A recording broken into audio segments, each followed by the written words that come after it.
Welcome to Functionally Speaking, the podcast where two clinicians share one brain cell and way too many opinions. I'm Laura, your mineral-obsessed dietitian who gets fired up about gut health, metabolism, and fertility, with enough sass to keep it interesting and enough nuance to keep it real. And I'm Danielle, a physician assistant obsessed with gut health, hormones, and calling out bullshit. We're here for the nuance, the hot takes, the facts your certification skipped over, and the occasional spiral into chaos. If you're a health coach, practitioner, or clinician who's slightly functional, just like our mitochondria in our recording process, you're in the right place. We're not here to sugarcoat the science or pretend there's one right way to do this work. We're doing it our way, unfiltered, slightly feral, and always with love for the humans we serve. Let's get into it. All right, welcome back to Functionally Speaking, the clinical pod that spirals responsibly. Sponsored by us. Just two humans over here at Unconventional Collaborative. You can find us at unconventionalcollaborative.com and learn more about joining our interdisciplinary virtual mastermind where we host expert guest lectures. We have a whole community and all kinds of recordings for you guys to take a look at. So if you're a practitioner who does things a little bit differently and you like the nuance, go to unconventionalcollaborative.com and check us out. What are we talking about today? Something that grinds our gears. Pregnancy, postpartum, and the bounce back culture that unfortunately I think is I think it's probably worldwide, but I also think that America really has a hold on bounce back culture for many reasons. Oh, it's so bad. And you know what I think is the worst? What? The people who say that they're anti-bounce back and they're not. Can we talk about and what it looks like? Because God, it's so I can't. true. It's so true. It's so sad. And I think I can relate in the sense that like you don't feel like yourself anymore for many reasons. One, because your body changed over 9 months. And two, you just birthed out a new human and now you're responsible for the human. But like there are so many people. I think we also are skewed because I feel like we both are more in that like wellness fitness space. Yeah. And so I feel like we see this a lot in women who, unfortunately, I also think it's women who usually post their bodies, right? And, they're talking about how they just want to feel better, but it's under the guise of they just want to lose weight. They just want to, quote unquote, bounce back. But they talk about it's not bounce back. I just want to feel better. We're like using the term I want to feel better, which who doesn't, right? But there's a difference between feeling better and bouncing back. And it's infuriating because then I think people compare themselves. It's just like the woman who posted about who got like all this press for doing the ultra marathon. And she was nursing during the ultra marathon. Well, it just came out that she had low supply. And here's the thing is that color me shocked. I wonder why. Laura, can you tell me why that happened? I am so lost and confused. I have no idea. But I think what the transparency is what I hate. So this was posted, God, how long ago was that was posted? Months ago at this point? It's definitely, but I literally can't like tell what is time, but it's been a while. And then she just posted recently about the backlash she got and how she couldn't believe how much like people were coming at her. And I'm like, I understand people should not be shaming like other moms, like 100% agree. And also I think the people are so mad because it puts this standard for women to have to achieve to like if you don't bounce back, if you don't get back to fitness or running or races or whatever it might be, then you're not good enough. And now you're posting this woman who completed an ultra marathon and she's nursing and everyone who's struggling with supply is like, what's wrong with me? I'm still, at my pregnancy weight and I'm having trouble nursing and I'm not sleeping through the night. And look at her. And that's what killed me is that she was not transparent until recently. And I feel for her. Her supply was low. It's like the WHI trial. Like there's no rewinding on that shit, like, yeah. And it's just like sad. I'm sad for her because I think there was pressure for her to be this like, phenom. And I'm sure there was a mental battle of the fact that she couldn't fully feed her child. I think every woman feels that way in some way, shape or form.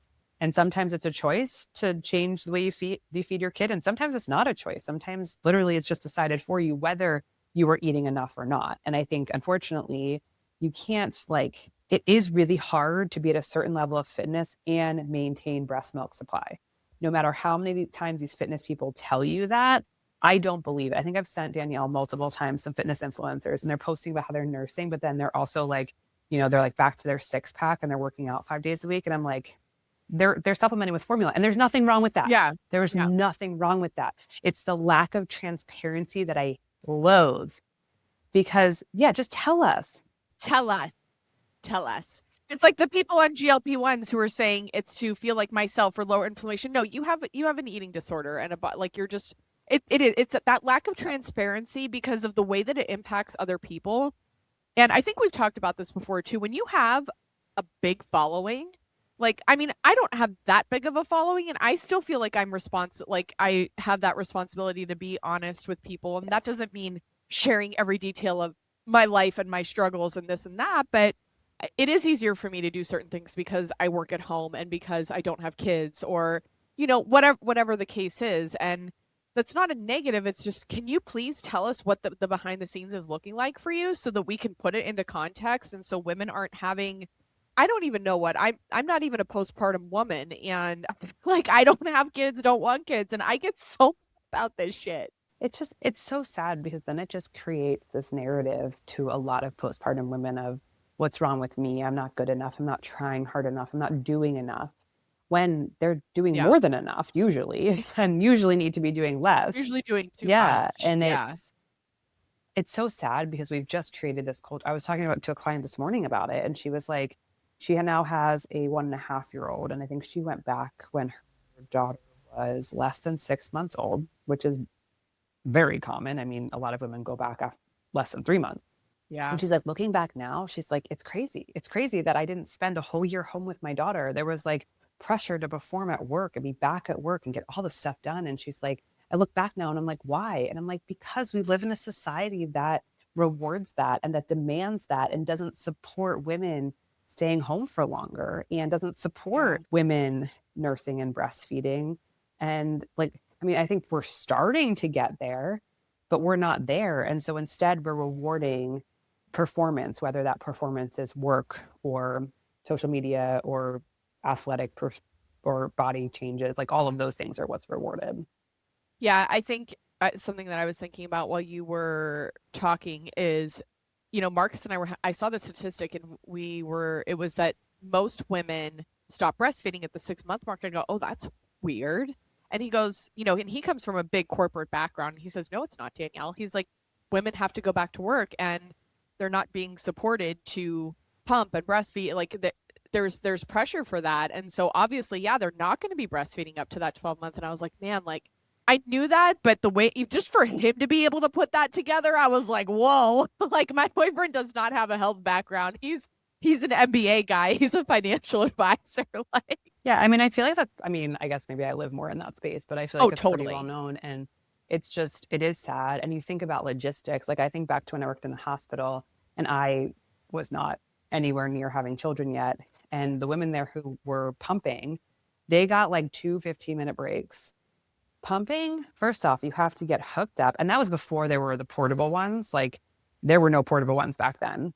They had to get hooked up. You have to pump, which when I pump, I need 20 to 30 minutes to fully empty. And so a 15-minute session, so it takes 5 minutes to get set up. Then you really only have like 8 minutes to pump, because then you got to clean up and get out of there and go back. And it's like I think some things have changed, but not all employers are providing. They're supposed to provide space. They're supposed to provide time. It's a matter of, are they? And then also what's the culture like, right? Because there's cultures who don't support that. Like, what do you mean you're not going to this meeting? What do you mean? Like, anyway, unfortunately, our society does not support it.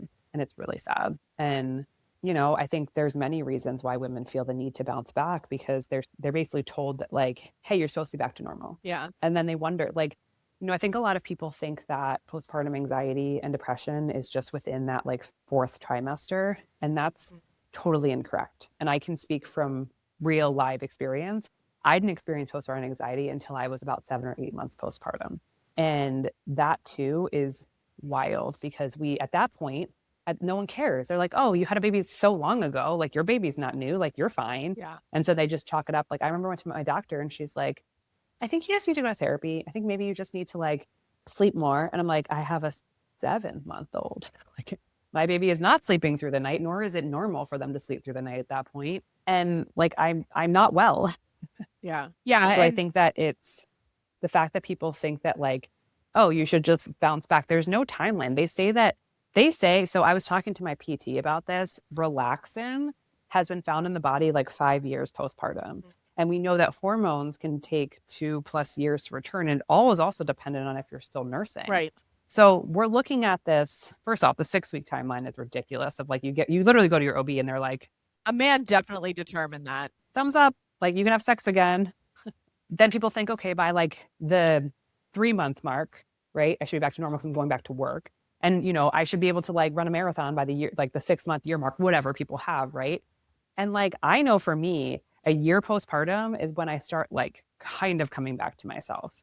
2 years is when I'm like, okay, like I can think straight again. Like my kids are sleeping through the night for the most part. Like, but the fact that society is just like, we expect this quick turnaround, and it's just absurd.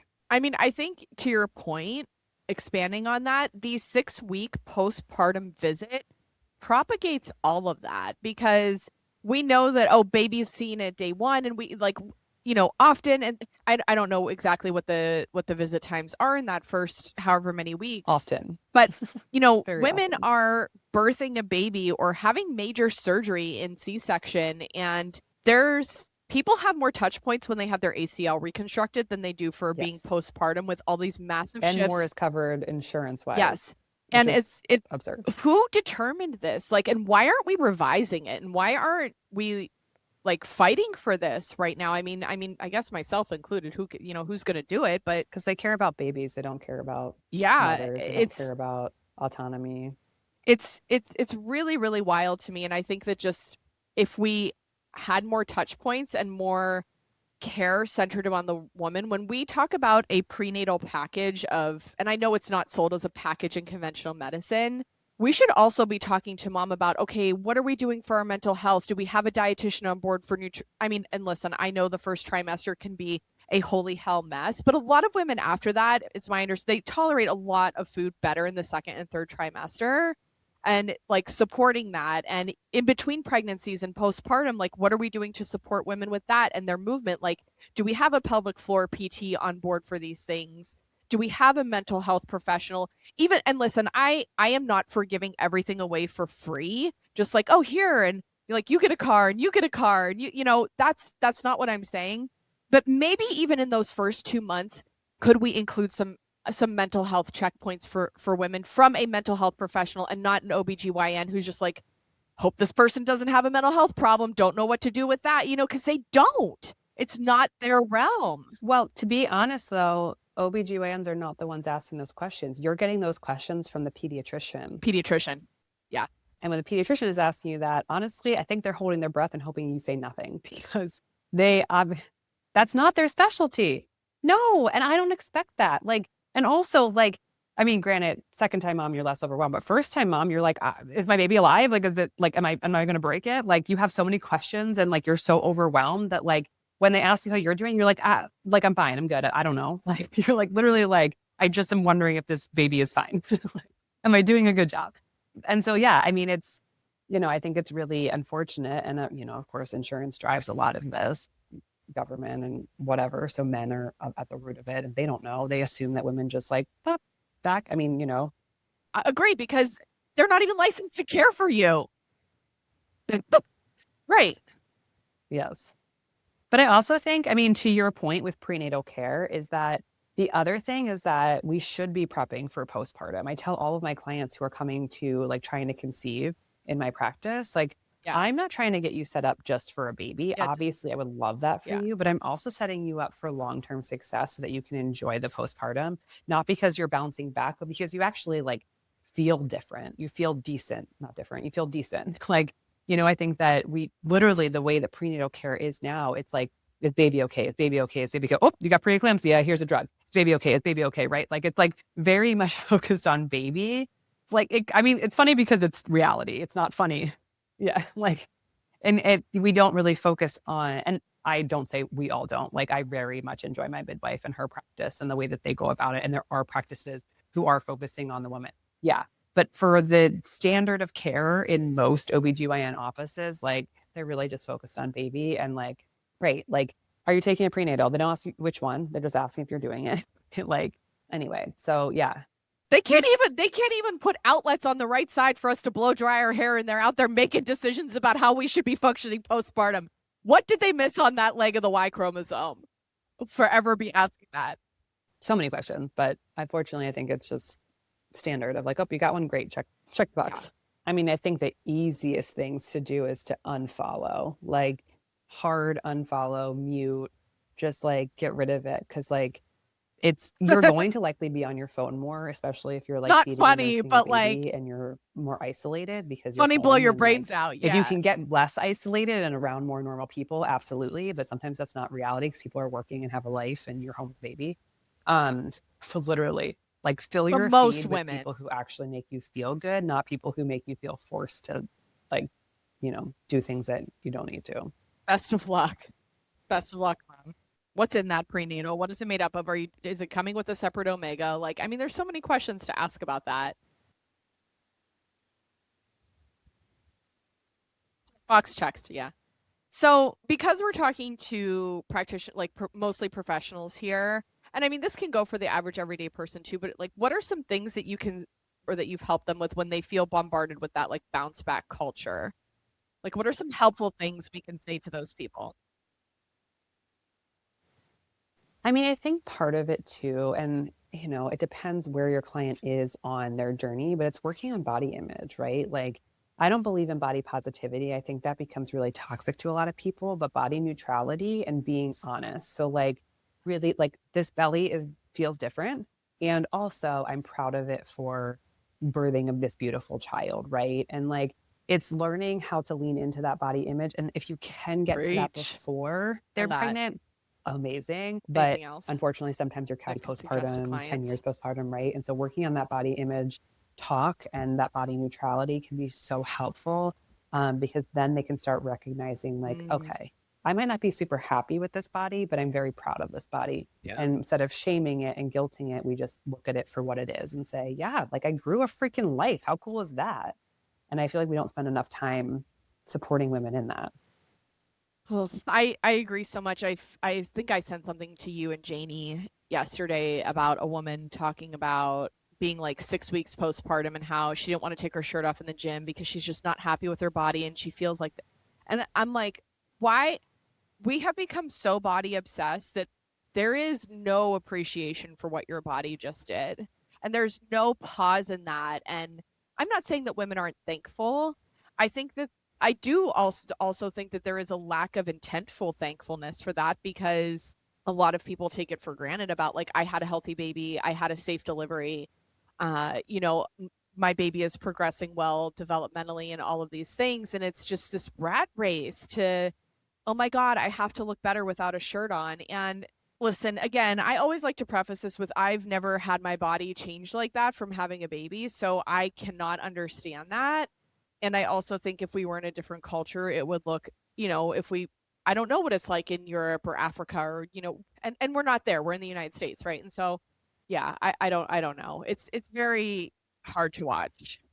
I also think, kind of to your point, it's like we're so obsessed with bodies that, like, the thing you sent me, it was like she was then going into this whole argument of like, I want my daughter to be proud of me for I seeing know. me with my shirt off. And I'm like, why is that your first thought? Like, I think we see so many of these women focus so hard You're on never their going to be the same bodies and person. changing their bodies and getting Yes. back to who they were. They Yes. forget that they just became a whole new person.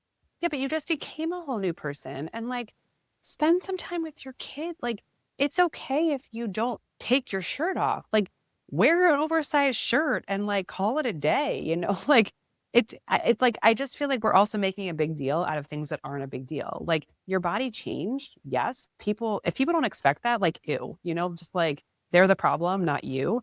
And also, like, you're just spending your No. time and energy on the wrong place. Like, your daughter does not give a shit if you took your shirt off or not, and she's not going to give a shit. You know what she cares about? She has no sense of self in that first, or she or he has no sense of self in that first trimester outside of the womb. She knows that mom picks me up when I'm crying, mom feeds me when I'm hungry. And that stuff lives with that baby, that kid forever, because you're providing safety and healthy attachment. And it's like, Yeah. I'm not even a mental health therapist. And like, I know these things. And I'm like, we just spend so much time focused on the wrong thing. just focus on the baby in front of you. Like, I look back to my first postpartum and I'm like, God, I wish I spent more time just snuggling on the couch with him. Like 5 years went by in a flash. Like, and now you know what? Like, I can work out with him just being there. Like, yeah, it's 5 years. Has it felt like a lifetime? Absolutely. But like, I wish some days I could go back and hold him. Yeah. And I think that's, as a clinician, it's like reframing it for the client of like, I know this feels like forever because you're in a new body and you're exhausted and you've been through a lot. And also it's not, there's gonna be a time when you have more time for you and you have more time to focus on your performance goals. Like, it's okay to just be with your kid. It's okay to go for walks. Walks count as workout. It's okay to wear your baby. Like, you literally get you have a built-in weighted vest. Just wear your baby. You don't need an actual weighted vest when you have a baby. So I think wrapping up, I think a couple of good things to talk about would be to the clinician who maybe gets that person who is coming to them preconception, wants to optimize, and what's like maybe the top 3 things are that clinician can really focus in on with the woman so that they have a healthy, successful pregnancy and as healthy as possible and successful postpartum. Before you answer, I would like to say my one that I get on my high horse about that I talk about. I talked about it at a pregnancy prep class that I did a couple years ago, and that is body image. If you listen to me, listen to me. If you or your client has body image issues and they want to try to conceive and they are still trying to restrict, they need to slow their roll. Like, it is not the time to conceive. You need to go get healed. You need to go to therapy. It's not the time, because then, you know, your body goes through so many changes during pregnancy. So like, you're upset because your scale was up a pound, but you want to get pregnant. Not the time. Like, that is such a part of healing that I think needs to be done before women are actively trying to conceive. So with that being said, finding them resources and help and support for that, what are like 3 things that you would say are really big points that clinicians need to be hitting with their preconception people? I mean, I think I have a fertility client I just had this afternoon or this morning. And I told her, I was like, your marathon running body is likely not your fertility body. And I think so many women focus on, they want a certain body image and they want to get pregnant. And I'm like, sometimes those mash up, but most of the time they don't. Most of the time, a heavy or a higher body fat percentage is needed in order to support a healthy pregnancy. And I learned that the hard way. Like, I probably had to gain 10 pounds and I had a regular period. So I think it's really important to help focus women on, like, we are focusing on nourishing your body. The weight on the scale may move, but we need to support your body because you're about to go through an incredibly calorically dense feat. Like, we know that that pregnancy increases needs, but then postpartum and nursing like actually increases even further. And so if we can start getting into the rhythm of feeding ourselves, especially because knowing first trimester can be a total crapshoot for most women, like, we need to nourish your body. And that nourishment obviously means like fruits and vegetables and all the good things, but like just literally eating enough and being comfortable eating enough. Like, that plus body image, I think, moves the needle for most women and serves them, like I said, not just during a pregnancy, but also postpartum. Because now their brain, instead of focusing on being smaller and eating less and doing more, they're now focused on, I need to nourish my body and I need to respect my body. And that, I think, allows them to like lean into the change that is pregnancy and postpartum when, as you know, and then you have fertility clinics being like, you need to go keto. So like a whole nother thing to combat with. But I think if we can just really get our clients feeling safe in their body, but safe in feeling fed, that also will set them up for success. Yeah, no, I love that. I think that that's all really, really super important. There was something I was thinking, one of the things that I was thinking of, there was something else, but when you were talking about your period being normal, I think it's really important for clinicians to know that just because someone is getting a period every 28 days or 24 or I'm sorry, 26 or 24, yes, 24 days. Sorry. I'm a little bit dyslexic, so I have trouble with numbers, like if I'm not looking at it, and even if I'm looking at it, 35 days, whatever. Even if if she's they're, saying I mean, it. I write numbers backwards, it's really sad, but even if someone is having that regular period, that does not mean that their hormones are optimized for fertility. And I think that that is a really important thing to niche down on with women. And I'm really curious about, I feel like there is a lot of anxiety in the trying to conceive community because there wasn't a trying to conceive community before, but we have so much infertility, which is a totally different topic for another day. But I feel like that anxiety that women have is there's like this group, like they all get in this group and on Facebook and they, oh my God, is this one going to be a baby? Did my LH surge? Not And those like Facebookers. the Anito monitors and the mirror monitors and things like that. And we've done episodes on that before, but I think talking to your client about those types of things is just as important to help rein them in and keep them grounded and in their body and like with their partner instead of in everybody else's fertility journey. I feel like it can be really overwhelming. And I think it might be something important to touch on as well. One last thought when you were talking about that is something that I always like to help clients with too is reducing obviously anxiety, but like fear around food.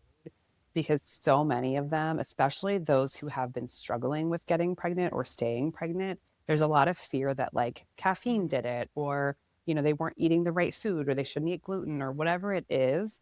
And this is obviously N equals one, but one of my clients, she's on her second embryo retrieval, or sorry, egg retrieval. And the first time she got like none. And now she just got, I think she said there were 10, which is like unheard of. And she was like, I was eating more. I was stressing less. And she's like, who knows? Obviously it could be luck of the draw. She's like, but I like felt so much better recovering as well.